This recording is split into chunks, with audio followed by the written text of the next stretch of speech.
kenalin aku, Laila Nurul Fadilah. Aku seorang mahasiswa semester 1 program studi manajemen di IAIN Kudus. Dan kita akan membahas sejarah pemikiran ekonomi Islam kontemporer. Ekonomi Islam kontemporer adalah cabang pemikiran ekonomi yang mulai berkembang kembali pada era modern. Khususnya sejak tahun 1930-an, fokus utama dari ekonomi Islam kontemporer adalah pada keadilan distribusi, keseimbangan sosial, dan pelaksanaan nilai-nilai syariah dalam aktivitas ekonomi. Pada ekonomi Islam kontemporer muncul 3 mazhab, yaitu yang pertama, mazhab Iqtisadiyah, menyatakan masalah ekonomi muncul dari distribusi tidak adil, bukan kelangkaan sumber daya. Yang kedua, mazhab mainstream, menekankan sumber daya yang terbatas dan keinginan manusia yang tidak terbatas. Yang terakhir yaitu mazhab alternatif kritis, mengkritik tidak hanya ekonomi konvensional tetapi juga sistem ekonomi Islam. Pemikiran yang pertama yaitu dari Baqir Al-Sadr yang memiliki biodata antara lain Muhammad Baqir Al-Sadr yang lahir pada tanggal 1 Maret 1935 di Baghdad, Irak, wafat pada tanggal 8 April 1980. Muhammad Baqir Al-Sadr yaitu seorang ulama, filsuf, dan pemikir ekonomi Islam terkemuka. Ia dikenal melalui karyanya Iqtisadiyah yang membahas ekonomi Islam secara mendalam dan membandingkannya dengan kapitalisme dan sosialisme. Al-Sadr menekankan keadilan distribusi dan peran negara dalam ekonomi.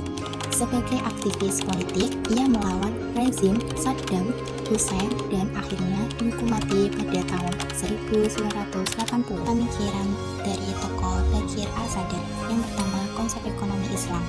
Ekonomi Islam adalah doktrin yang mengatur kehidupan ekonomi berdasarkan keadilan sosial.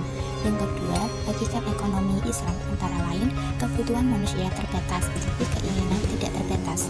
Selanjutnya, masalah ekonomi muncul karena distribusi yang tidak adil akibat keserakahan.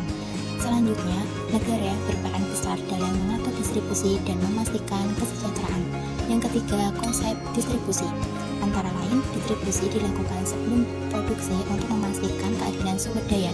Teori distribusi meliputi distribusi praproduksi, yaitu hak pekerja atas hasil kerjanya, dan distribusi pasca produksi, yaitu kontrak upah yang adil.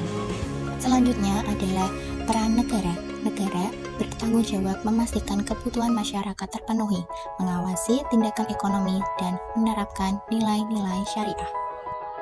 Adapun penerapan kegiatan ekonomi yang sesuai dengan syariah Islam, yaitu menurut Baqir Al-Sadr, distribusi ini dibagi menjadi 2 kategori, yaitu distribusi sebelum produksi atau pre-production distribution dan distribusi setelah produksi, yaitu post-production distribution. Penjelasannya didasarkan pada hukum yang berkaitan dengan kepemilikan dan hak-hak distributif.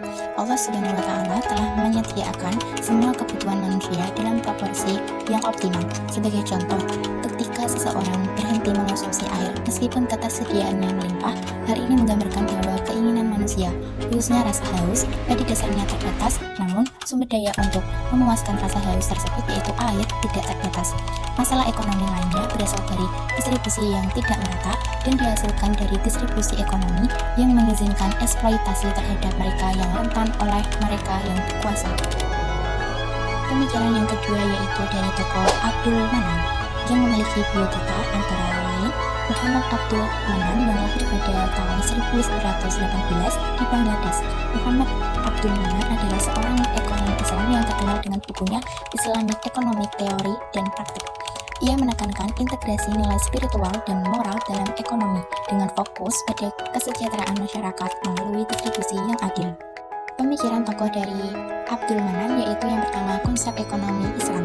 Ekonomi Islam didasarkan pada Al-Quran, Sunnah, dan Ijma'. Yang kedua, keunggulan ekonomi Islam yaitu mengintegrasikan tujuan spiritual dan moral dalam kesejahteraan ekonomi. Yang ketiga, ciri kerangka institusional, perpaduan individu, masyarakat, dan negara. Mekanisme pasar dengan kontrol negara yang terbatas. Kepemilikan bersifat relatif dan kondisional sesuai syariah. Yang keempat yaitu konsep produksi. Produksi bertujuan menciptakan maslahat optimum bagi masyarakat. Barang dan jasa harus sesuai syariah. Yang kelima, konsep konsumsi. Konsumsi harus mendukung distribusi kekayaan yang adil, pelarangan konsumsi mewah tanpa redistribusi kekayaan. Yang terakhir yaitu konsep distribusi. Distribusi kekayaan dilakukan melalui zakat, larangan riba, dan kebijakan redistribusi seperti warisan. Sampai sini dulu penyampaian